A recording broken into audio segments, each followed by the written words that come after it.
The Atlanta Falcons aren't just one move away anymore. With Ty Simpson rising, real depth finally forming, and a playoff door suddenly cracking open, this team feels like a sleeping threat the NFL is dangerously close to ignoring. We'll see how the schedule shakes out. They get some games early where they can build some confidence, get some wins. I think they were right on the cusp last year. They ultimately forced a three-way tie with the Panthers and the Buccaneers. They just couldn't. They couldn't win the tiebreakers. They came on strong at the end. Vikings did the same thing. Came on strong at the end and got themselves right into the conversation, but the tiebreakers screwed them. That's what happened to the Falcons. Or, they would have been in the postseason field, and they are not far away. Totally. And they underperformed. And Tua is going to make people. Tua's presence is going to make people think, they're not any good. They're going to surprise people this year. I think they're one of those teams you can look at right now and go, hey, who are the teams you'd put a little star next to go, I could see them, jumping into the playoff fray next year. Atlanta certainly would be one of them.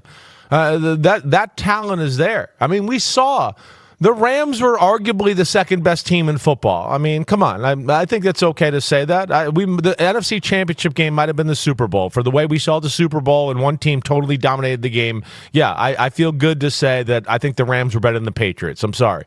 Okay, we saw Atlanta, whoop them. In the second to last week of the year, the third to last week of the year. Yeah. There's real talent there. There is. They got some things working. And then I think you put that with the new energy coach bump that we talk about, which I think is a real thing. They got an offensive line. We've talked about their defense there. So I'm with you, Mike. I think they're one of those teams that can certainly jump up on the scene and surprise people. If you're telling me with the 48th overall pick, you're going to get a depth piece at swing tackle, who in a year or so, could be your starting tackle, then I am way more okay with it then if he can do both.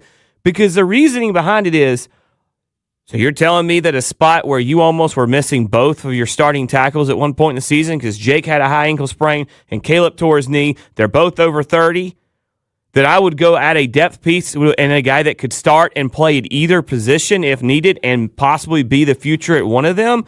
Totally okay with that. Yeah. Totally okay with that. I agree. That's why I ask it in that way. If you're, because you need a swing tackle, and I think last year proves that you needed a swing tackle, and you can't. Mr. Reply All is out in Arizona, and you don't know what the future of Storm Norton is. Who is supposed to be your swing tackle. Yeah, it's going to be interesting to see what regardless of whether or not they draft one in the second round, it's going to be interesting to see what they do with swing tackle. And I've told the story before, guys, when Jake Matthews was drafted and when he came to Atlanta, he played right tackle. He played right tackle. They knew he was probably the future at left, and Sam Baker with some of his injuries, they would probably have to move on from. And I think we were in Houston at the time, playing a preseason game against the Texans. I'm standing next to Jake. Sam gets injured. He's grabbing his knee out on the field. Didn't know how bad it was in the moment, but Mike Tice on the headset, who was our offensive line coach, gets news of how bad it is, and he walks down the sideline toward me and Jake, and he looks at Jake, and he goes, hey, you play left tackle now. Surprise, you're our left tackle. And sure enough, that's how it's been for how many years now?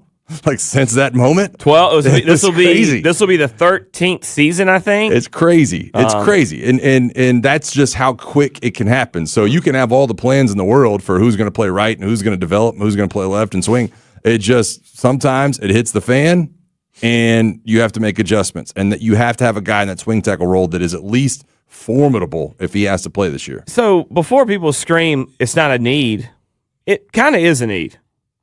It really kind of is, and it's not until it is. Yeah. Well, you can't, and I always say you can't cry that we don't have depth, and that we've done nothing to address depth, and then turn around on the other side of your face and say, "Oh, I can't believe that! See that guy's I'm going to play the wasted pick." I mean, what are we doing?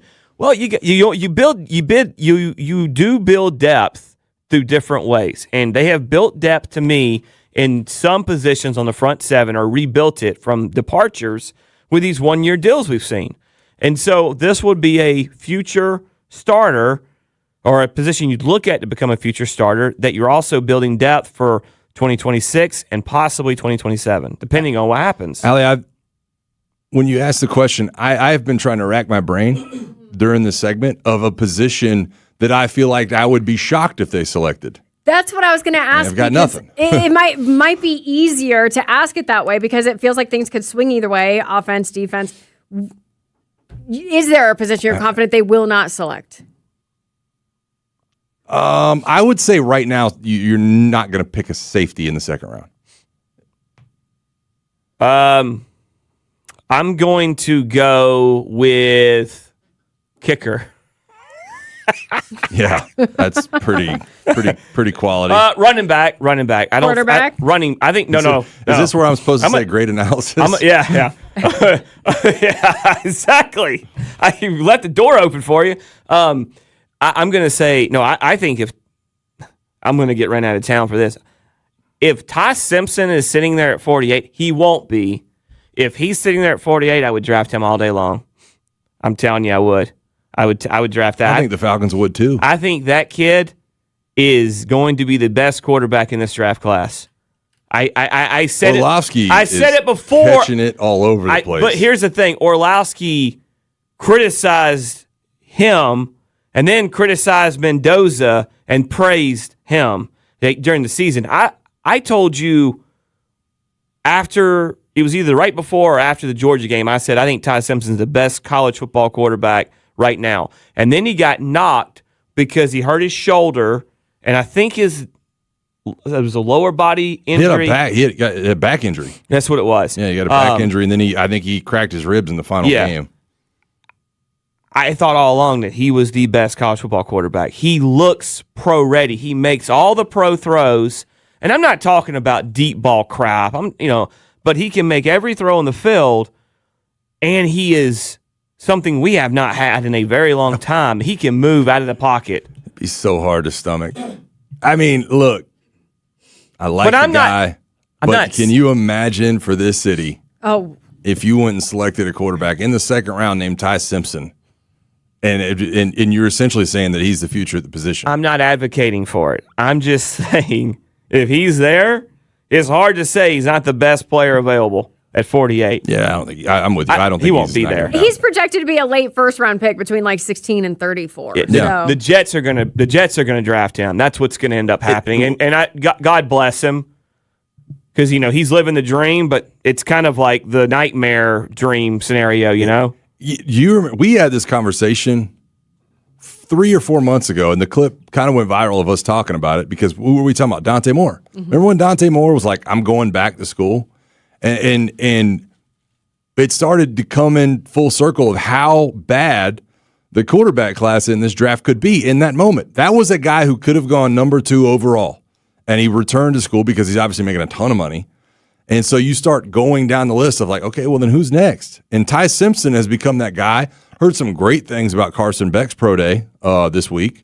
Heard he's got some upside to him, but it just really is a very thin. We said in that clip, Malik Willis would make $50 million. He ended up making 60.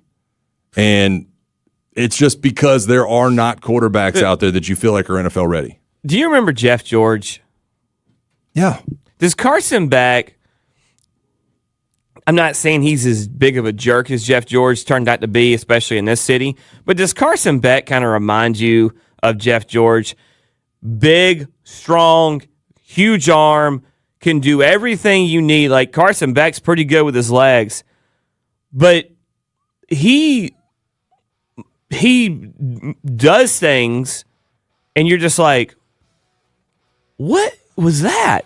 Why was that a good idea? I mean, the throw that ended the national title game was a bad decision. He makes some bad decisions, and then when he goes up to the press conference, they're like, what happened? He doesn't give the quarterback, I just got to do better. I mean, I don't know. All I can do is throw the football, and if they're not there, I don't know what to tell you. They got to make and it's like, dude. I think it's just his. It's just how he looks. I think it's just how he looks. The words that come out of his mouth. I think it's the look on his face most of the time where you're like, yo, mic check 1 to 2, -1, -2. Game over for this video, folks. Smash that like button, drop a comment, and subscribe to stay in the huddle for more. This is NFL Madness, bringing the heat and signing out.